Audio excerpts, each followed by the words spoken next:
পায়েলের বিয়ে যেভাবে হবে ভেবেছিলাম তার থেকেও সুন্দরভাবে হয়ে গেল। মায়াবী আলোর নিচে দাঁড়িয়ে যখন ওদের মালা বদল হয়ে গেল, বৌদি দূর থেকে চোখ মুছে বলল, ওদের দুজনকে খুব মানিয়েছে ঠাকুরপো। তুমি না থাকলে পায়েল আজ ধ্রুপদকে পেত না। আমি বৌদির পাশটায় দাঁড়িয়েছিলাম, হালকা স্বরে বলেছিলাম, যার কপালে যে থাকে বৌদি, তাকে কেউ বাদ দিতে পারে না।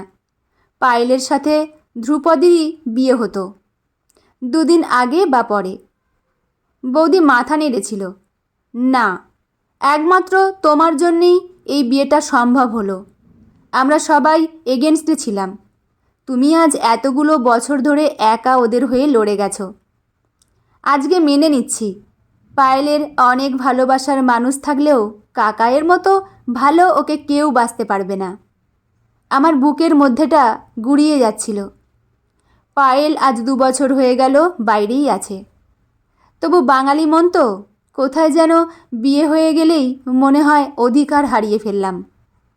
অন্যদিকে তাকিয়ে পরিস্থিতিটা লঘু করবার চেষ্টা করেছিলাম। ধ্রুপদ সত্যিই খুব ভালো ছেলে। তার থেকেও বড় কথা, পায়েল ওকে সত্যিই খুব ভালোবাসে। তোমরা শত্রুপক্ষরা জাতের বাধা ডিঙিয়ে এতদিন এই সহজ সত্যটা মেনে নিতে পারছিলে না। পারলে এই বিয়েটা অনেক আগেই হয়ে যেত। সেদিক দিয়ে দেখতে গেলে আজ আমার অন্নপ্রাশন খাওয়ার কথা। বৌদি আমার দিকে তাকিয়ে হঠাৎ সম্পূর্ণ অন্য একটা টপিকে চলে গেল। কই ঠাকুরপো, তুমি আমার সাথে তার পরিচয় করিয়ে দিলে না তো? আমি হাজার কাজে ব্যস্ত আছি, ভালো করে সবার খেয়াল রাখতে পারছি না। তোমার দাদার কাছে শুনলাম তোমার অফিসের বন্ধু বান্ধব কয়েকজন এসেছে। আমি ভাবলাম তুমি নিজে এসে আমার সাথে পরিচয় করিয়ে দেবে। কই, এখনো পর্যন্ত কাউকে আনলে না তো? তার তো এ বাড়িতে আলাদা একটা মর্যাদা আছে। কেউ তাকে দেখলাম না, আদর যত্ন করলাম না, খাওয়ার সময় পাশটাতে গিয়ে দাঁড়ালাম না, আর 5 জনের সাথে ভিড়ে মিশে সে খেয়ে চলে গেল। এটা তো হতে পারে না। তুমি শিগগিরই তাকে নিয়ে এসো। তোমার দাদার সাথে পরে পরিচয় করিও, এখন আমার সাথে পরিচয় করিয়ে দাও। আমি অন্যদিকে মুখ ঘোরালাম। পরিচয় করানোর কিছু নেই বৌদি। আর আমার অফিসের বন্ধুদের খেয়াল আমি রেখেছি। ওরা যখন খেয়েছে আমি ওখানে দাঁড়িয়েছিলাম। কারোর অনাদর কিছু হয়নি। তোমার ও নিয়ে চিন্তা করতে হবে না। ভালো করে এ কাজটা উতরাও। বৌদি আমার দিকে তাকিয়ে বলল, পায়েলের বিয়ে উতরানোর জন্য তো ওর কাকাই আছে। আমার বরং ওটা নিয়ে চিন্তা না করলেও চলবে। কিন্তু এবার তো এটা নিয়ে আমায় চিন্তা করতেই হয়। এতকাল ধরে বলেছি, তোমার মুখ দিয়ে কখনো কিছু বের করতে পারিনি। মাঝে ভেবেছিলাম হয়তো সম্পর্কটা কেটেই গেছে, কিন্তু তারপরেও তোমাকে কোনোভাবেই কোনো মেয়ে দেখতে যেতে রাজি করতে পারলাম না। আজ এতদিন বাদে সে যখন আমাদের বাড়িতে পা দিয়েছে, আর তো ব্যাপারটা ফেলে রাখা যায় না। এবার তো একটা ব্যবস্থা করতেই হবে। তুমি আমার কাছে একবারটি তাকে নিয়ে এসো, তারপরের ব্যবস্থা আমার। আমি জানতাম ব্যাপারটা হওয়ার নয়। বৌদির মায়ামাখানো মুখটার দিকে তাকিয়ে বলেছিলাম, বাদ দাও বৌদি, ওটা হওয়ার নয়। আমি চলে যাচ্ছিলাম। বৌদি আমায় আটকালো। কেন হওয়ার নয়? অসুবিধাটা কোথায় আমায় বলো। তোমার দাদা মাকে আমি রাজি করাবো। দাদার সাথে আমার বয়সের অনেক ফারাক আছে, স্বভাবের তো আরও বেশি। বাবা কোন ছোটোকালে মারা গেছে। দাদা খুব অল্প বয়স থেকে বাবার মতো করে সংসারের দায়িত্ব কাঁধে তুলে নিয়েছিল। সেই থেকে দাদার সাথে আমার কোথায় একটা দূরত্ব তৈরি হয়ে গেছে। সব কথা দাদাকে খোলাখুলি বলতে পারি না, কিন্তু বৌদি চিরকালই আমার বন্ধুর মতো। আমার আর দাদার মাঝের গ্যাপটা চিরকাল সুনিপুণভাবে সামাল দিয়ে গেছে। কিন্তু বিভার কথাটা বৌদিকেও কোনোদিন বলতে পারিনি। বৌদির কিছু করার থাকবে না, শুধু মনে মনে কষ্ট পাবে। বৌদি আমার মুখ দেখে কি বুঝলো কে জানে, ধীরে ধীরে বলল, জানো, আমার 2টো গর্ব ছিল। এক, আমার শাশুড়ি মার সাথে আমার সম্পর্কটা নিজের মায়ের মতো। আমার মায়ের মতো শাশুড়ি মাও আমার মুখ দেখে সব কথা বুঝতে পারেন। আর একটা, এ বাড়িতে তোমার সাথে আমার সম্পর্কটা বন্ধুর মতো। আমি গর্ব করে সবাইকে বলতাম, বলুন, ওর দাদাকে যে কথা বলতে পারে না সে কথা অনায়াসে আমাকে বলতে পারে। আজ সেই গর্বটা ভেঙে গেল। এতগুলো বছর বুকের মধ্যে কথাটা রেখে দিয়েছ, কোনো দিন বিশ্বাস করে আমাকেও বলতে পারলে না। হয়তো কিছুই করতে পারতাম না, তবু কথাটা শুনতে তো পারতাম। তোমার মনের কষ্টটা কিছুটা হলেও হয়তো কমতো, কিন্তু ততটা বিশ্বাস কোনো দিন করতেই তো পারলে না। বৌদি ঝট করে চলে গেল। বৌদি এরকমই, যখন অন্য কোনো দিক দিয়ে পারে না তখন ইমোশনাল ব্ল্যাকমেলই করে। পায়েলের বিয়েতে অফিসের 12 জন বন্ধুকে বলেছি, তার মধ্যে বিভাও আছে, আমার বিভা। যে বাড়িতে ধ্রুপদের মতো ছেলের জায়গা হতে এতগুলো বছর লেগে যায়, সে বাড়িতে বিভারা কোনো দিনই ঢুকতে পারে না। বিভাও এ বাড়িতে কোনো দিন ঢুকতে পারবে না, সেটা বিভা আর আমি দুজনেই জানি। বিভার এর আগে একবার বিয়ে হয়েছিল। অষ্টমঙ্গলায় এসে দুজন বাইকে করে বেরিয়েছিল। জিটি রোডে মুখোমুখি একটা লরির সাথে বিরাট অ্যাক্সিডেন্ট হয়। বিভার মুখে অনেকগুলো কাচের টুকরো ঢুকে গেছিল, গোটা মুখ লাল হয়ে গেছিল, ভালো করে কিছু দেখতে পাচ্ছিল না। তবু তার মধ্যেই চেষ্টা করেছিল বিভাসকে খুঁজতে। বিভাস ওর থেকে মাত্র 2 হাত দূরে রাস্তার ওপরে শুয়েছিল। লরির চাকা মাথার উপর দিয়ে চলে গেছিল। বিভাস আর কোনো দিন উঠে বসেনি, ওখানে শুয়েই বিভার কাছ থেকে বিদায় নিয়েছিল। বিভার চোখ দুটো বেঁচে গেছিল, কিন্তু গোটা মুখে অ্যাক্সিডেন্টের ক্ষতচিহ্ন রয়ে গেছে। বিভা হাসে কম, কিন্তু হাসলে চোখের পাশে অদ্ভুত একটা টান তৈরি হয়। ওটা আর কোনো দিন ঠিক হবে না। সেই বিভা, আমার বিভা, অসবর্ণ, বিধবা, মুখে অনেক ত্রুটি। তার থেকেও বড় কথা, মা আগেকার দিনের মানুষ, সংস্কার মুক্ত মনে কোনো দিন বিভাকে গ্রহণ করতে পারবেন না, চিরকালই ভয় পাবেন আমারও পরিণতি বিভাসের মতো হতে পারে ভেবে। সেখানে আমি বিভার সাথে পরিচয় করিয়ে দিয়ে কি করব? আজকেও ওকে আমার ডাকা উচিত ছিল না, কিন্তু আমার বাড়িটা ওকে দেখাতে বড় ইচ্ছে করলো। আমার দাদা, আমার বৌদি আর আমার পায়েল, সবার কথা ও আমার মুখে অনেক শুনেছে।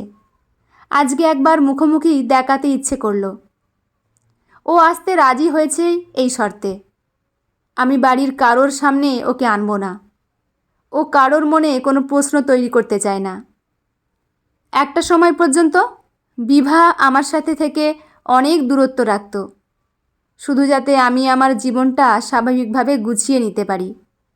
কিন্তু সময়ের সাথে সাথে ও বুঝেছে আমার পক্ষে সেটা সম্ভব নয়। এখন আমরা অনেক কাছে এসে গেছি। এখন আমরা পরস্পরকে বিপদে আপদে সাহস যোগাই। যে কথা কাউকে বলতে পারি না সে কথাও একে অপরকে বলি। অনেক রকম গল্প করি, শুধুমাত্র নিজেদের বিয়ের গল্প বাদে। মোবাইলে মিসড কল, বরুণ, তার মানে ওদের বেরোনোর সময় হয়ে গেছে। আমি বলেছিলাম বেরোনোর আগে একবার জানাতে। তাড়াতাড়ি বাইরের গেটের দিকে পা চালালাম। সবাই ফটো তুলছে, শুধু সুমন আর বিভাকে কোথাও দেখতে পেলাম না। বরুণকে জিজ্ঞেস করলাম, বিভা কোথায়? বরুণ অবাক হয়ে বলল, বিভা তো সুমনের গাড়িতে করে চলে গেল, তোকে কিছু বলে যায়নি? আমি মাথা নাড়লাম, না তো, কেন? সাহিলি বলল, সুমনের একটু তাড়া ছিল, বিভাকে বলল বাড়িতে নামিয়ে দেবে, তাই চলে গেছে। আপনার সাথে নিশ্চয়ই পরে কথা বলে নেবে। আমি আর কথা বাড়ালাম না। না বলে চলে যাওয়াটা বিভার পক্ষে খুব একটা স্বাভাবিক নয়। মনের মধ্যে কোথাও একটা সন্দেহ উকি দিল। তাহলে কি বিভা কিছুতে কষ্ট পেয়েছে? ওর আর বিয়ে বাড়িতে দাঁড়িয়ে থাকতে ইচ্ছে হয়নি?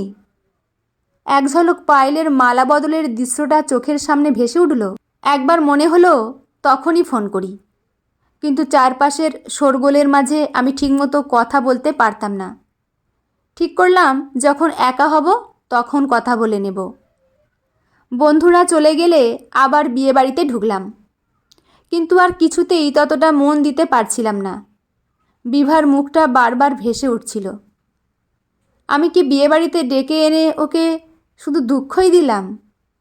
প্যান্ডেলের এক কোণায় চুপচাপ বসেছিলাম।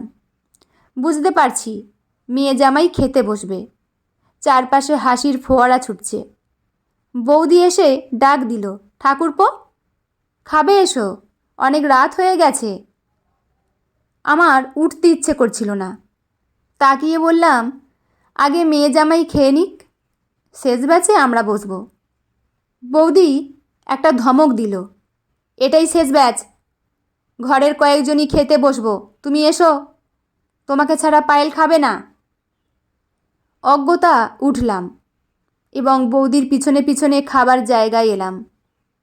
বৌদি ঠিক কথাই বলেছে, বাড়ির লোক কটা ছাড়া আর কেউ নেই। পায়েল আর ধ্রুপদও বসেছে, পাশে দুটো সিট ফাঁকা। তারপর আবার নিজেদেরই আত্মীয় স্বজন। কিছুটা দূরে আমার মা চেয়ারে বসা, নাতজামাইয়ের খাওয়ার তদারকি করবেন। আমাকে দেখে বললেন, তুই কোথায় কোথায় ঘুরছিস, তোকে তো কোনো কাজেই পাওয়া যাচ্ছে না। ধ্রুপদের পাশে বস, নতুন জামাই চেয়ে খেতে পারবে না, ওর কোনটা লাগবে দেখবি।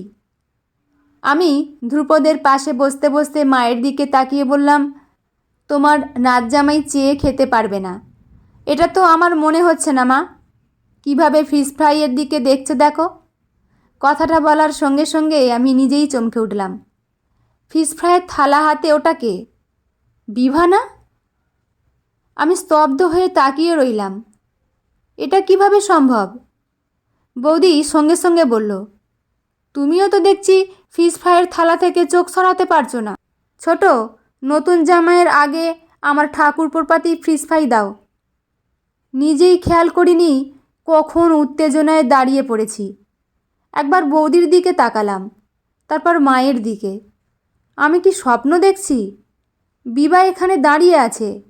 বিভাকে বৌদি ছোট বলে ডাকল। মা গম্ভীরভাবে বললেন, আমি তো কিছু জানি না বাবা, তবে বড় বৌমাকে নিজের মেয়ের থেকে বেশি বিশ্বাস করি। ও একছড়া হাড় আর বিভাকে নিয়ে এসে বলল, মা আমি একা আর সংসারের এত দায়িত্ব সামলাতে পারছি না। আপনার ছেলেরা তো সব বাবু, বাইরে যত কাজেরই হোক না কেন ঘরে তারা কুটো নেড়ে দুটোটা করে না। তাই আপনার ছোট বৌমাকে সঙ্গে নিয়ে এলাম, ওকে আশীর্বাদ করুন। অন্য কেউ বললে হয়তো একটু খোঁজ খবর নিতাম, কিন্তু বড় বৌমা বলল বলে আমি চোখ বুজে ওকেই আশীর্বাদ করে দিলাম। এতক্ষণে আমি খেয়াল করে তাকিয়ে দেখলাম বিভার গলায় চওড়া একটা হার ঝুলছে। আমি জানি এ হারটা এ বাড়ির ছোট বৌমার জন্যই তোলা ছিল। আমার চারপাশ দুলে উঠল, চোখের দৃষ্টি ঝাপসা হয়ে গেল। সবাই পাশ থেকে অনেক কথা বলছিল, বুঝতে পারছিলাম, কিন্তু মাথায় কিছু ঢুকছিল না। শুধু মনে হচ্ছিল অনেক ভাগ্য না করলেই এরকম বৌদি পাওয়া যায় না। কতক্ষণ চুপ করে দাঁড়িয়েছিলাম কে জানে। রুমাল বের করে জলটা মুছতেও ভুলে গেছিলাম। খেয়াল হলো বৌদি কাছে এসে যখন বলল, তুমি তো আচ্ছা ছেলে বাপু, কখন থেকে সবাই মিলে খাবো বলে অপেক্ষা করে আছি, আর তুমি দাঁড়িয়েই আছো। যাও দুজনে মিলে মাকে প্রণাম করো। আমি বৌদির দিকে তাকিয়ে বললাম, তোমরা তো বিভা সম্পর্কে কিছু জানো না বৌদি। বৌদি হাসল, জানি না তো কি হয়েছে, বিভা তো এই বাড়িতেই আসবে, তখন না হয় ওর কাছ থেকে সব কথা শুনে নেব। আমি ঝট করে বিভার হাতটা ধরে ফেলে মায়ের দিকে এগিয়ে গেলাম। বন্ধুরা, গল্পটি এখানেই সমাপ্ত। গল্পটি আপনাদের কেমন লাগলো অবশ্যই কমেন্ট করে জানাবেন। আর লেখাটি সংগৃহীত, পাঠে আমি রিমি। দেখা হচ্ছে পরের কোনো গল্প নিয়ে। ভালো থাকবেন সবাই, ধন্যবাদ।